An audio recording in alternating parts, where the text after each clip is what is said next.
So Dom, how's third year? Year 3? Sweet. No more classroom? Double sweet. Plus nurses all over. You get to step out into the fragile ecosystem of the hospital, but you're the bottom of the food chain, so bring your umbrella and get ready for the shitstorm. A track and B track. Red and green pill. You live and you learn. But there's a correct answer to that question, and it's B track. Mazzetti pools never had a shallow end. You get thrown into the deep end, and you have two options. Either learn how to swim, or you sink. Or you float. Dead. So what did you have first? Surgery. And I have some survivor tips. Don't speak. And if you can't report anything in 2 seconds, don't report it. What's the key to getting honors in surgery? Stuffing these pockets with as much stuff as humanly possible. I would have been able to jump off the 5th floor of the parking garage and land perfectly fine with all the 4x4 gauzes that I had. They'll always be able to ask you for something that you inevitably do not have in your pockets, despite the fact that you had to waddle around behind them and all through the nurses uncomfortably around the bedside. But that's life. The more full the pockets, the better the medicals do. You like sunlight? I hope not.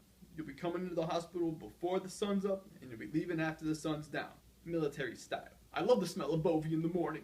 Also shove these pockets with as many protein bars as possible because designated meal time does not exist.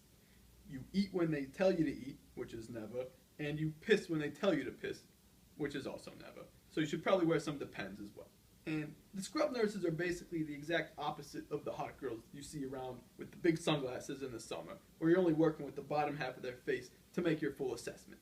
You go in there, and they just have the mask on, they have the hats on. All you see is their eyes, which have a ton of makeup on, but you never know what you're really dealing with under that. So what did you have next? Neuro. Quick and dirty on neuro, always have in your differential CVA, and for treatment it's always, or for diagnosis, it's always CT and MRI. You have that down, it's an easy honors, and that's basically all I have to say. Next, Then what did you have after neuro? medicine, which basically I learned how much that I didn't know from the first 2 years of medical school. I didn't go to the farm lectures.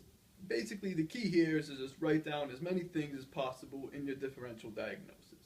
The guy comes in with right knee pain, you still talk about an MI. Say, also on the list, you have to consider MI, though it's unlikely because all of the pain is in, indeed, his right knee. And I should also take this opportunity to talk about Hines as a hospital. Hines is probably the best place on earth. It's just a magical wonderland.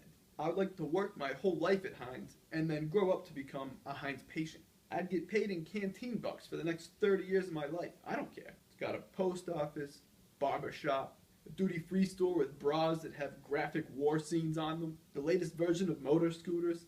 Public transportation at Hines consists of one guy with a motor scooter and 4 guys with regular wheelchairs all latching onto each other. Choo-choo! And the best part from a work perspective is that it takes roughly a week for you to get into the system. And everyone buys that excuse. 3 weeks in and they're like, why aren't you writing any notes? Oh, dude, I just went there to get my fingerprints, but they weren't there in the office. And they're like, oh, okay, it's no problem. You could easily do it for the entire rotation. Everyone loves you for just sitting there like an idiot. And eating all the free potato chips on the 14th floor. It's like a lacrosse locker room over there. I mean, all the patients are just bros that you could just sit there and talk about them and be demeaning to everyone that walks around you. Which is usually why girls tend to not like it there and get sexually harassed. But it's really just a lack of understanding on their part, similar to what happens to us guys during the OB rotation. The only difference is the girls cry about getting harassed and the guys don't. But on OB, the patients might. Here's another tip. If you're hunting for a third-year sexual cohort, I would get that done prior to that person rotating through OB-GYN. Her legs will definitely be locked for the next 6 weeks. However, they will spread wide open again upon her doing her nursery rotation in peds, so be patient and stay the course. Similar to women in general, OB tends to either live in the past or live in the future. If you've ever had the extreme displeasure of watching a cesarean section, you'd realize that it's basically not progressed since how they did it in the Stone Age. It's literally 2 residents grabbing onto a lady's uterus and just falling backwards as if playing the game where you close your eyes and have someone try to catch you, On either side, just ripping it open, blood squirting everywhere. There's a fetus in some kind of weird sack that they have to throw a knife into without hitting the fetus, ideally.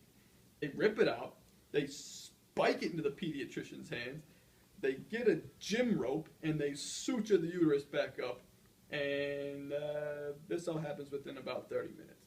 You would think modern medicine would have a better answer for this. And the worst part is that she's usually awake while all this is happening. So there's blood flying everywhere. She's screaming at the top of her lungs because it feels like she's getting hit right in the stomach by an 18-wheeler. And it's just something straight out of a Mel Gibson film. We're taking Normandy! So whereas OB surgeries are prehistoric, gyne surgeries are a little bit ahead of their time, kind of like the Matrix, where there's robots that kind of go in there, they start shoving tools into these patients' stomachs, ripping out organs. Did no one listen to Morpheus? If you're on whenever one of these things is going down, you better have Neo on call, or else things are going to be really bad for you. They also tend to leave the inside of the patient's abdomen looking like the underside of a grill, which probably isn't good for you unless charcoal becomes currency, which it won't, so it's bad. You can also have a lot of fun in OB-GYN based on the season and the time of the year. So whenever you're doing your spec exams, you can definitely tie in seasonal themes. Trick or treat, that's not a question, that was a diagnosis. You have trichomonas. Looks like turkey wasn't the only thing getting stuffed this Thanksgiving. Let's take the gauze out. Get your mind out of the gutter. Well, you're not quite old enough to drive yet, but what would you like for Christmas this year? It doesn't matter, because your pregnancy test says Christmas came early. Happy holidays. Alright, so we're going to be doing the speculum exam. I'm going to take this pterodactyl-looking piece of plastic and shove it up your vagina to take a look at it. You have a Valentine, by the way? It's either a Fish Friday in Lent, or you have BV. This girl's got more clue cells than the Riddler. The placenta might be the grossest of God's inventions. He's got to be a pretty twisted guy to come up with something like that. I think at the next flag football game between the girls in the fall, we should use one of those things as the coin flip. Alright, ladies, call it in the air. You either have the jellyfish side or the strawberry jello side. So you end OB on a Friday, and you start peds on Monday. You go right back into a room that you were just in dealing with the mom, but then you're like, shut up, Mom, I'm not here for you anymore. I'm here to piss off your child, make it start crying, leave it all cold and un-burritoed or whatever they called that thing, and then you get out of there. If I wanted to work with germ balls that couldn't talk back to me, I would have been a microbiologist. I remember my first time getting hand, foot, and mouth disease. It was on peds. Okay, kid, what's wrong with you? Does this thing talk, Mom? He's what? He's 2. Where's my card? The 2-year-old's supposed to say something. Where is that thing? The 2-year-olds talk. What's wrong with this thing? I hated peds. And then what was after that? Well, after that was something that made each day get progressively better. Psych! Good thing shrooms were in season that spring, or else if I had that in November, I'd be bouncing off the padded walls talking to myself, which is essentially what I did whenever I studied for boards, without padding, which led to bruising. With all my personality, what do you want from me? I could be by myself and enjoy the company. I don't know, Farm. I don't know what the hell you're giving these people. I could have given them some of the happy pills that I was snorting off the toilet seats just to get through the day. Now that's how you get norovirus. Speaking of which, I don't know what happened in the spring of 2013. It was like we were all living in a third world country or something. You go to one fancy dinner and all of a sudden everyone's losing half their body weight in either excrement or vomit. Then I'm trying to enjoy a nice, peaceful PCM3 breakfast whenever people break in with shotguns and Uzis. What the hell happened? Brought me back to my childhood. What? Huh? Oh, no, nothing. So then I ended the year with family. Just the last piece of advice, there's many options for you to go to when it comes to choosing a family medicine rotation. And my piece of advice is this. Go to one where there's drug reps. Basically, smoking hot babes that get paid by someone else to flirt with you and feed you delicious food. And the samples they bring are usually given to people who can't afford the regular medication. So it's basically a win-win for everyone. Obama, please don't screw this up.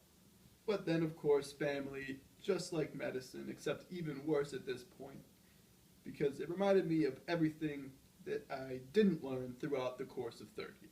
But again, it was in summer, so the drug reps were all in skirts. Cheers.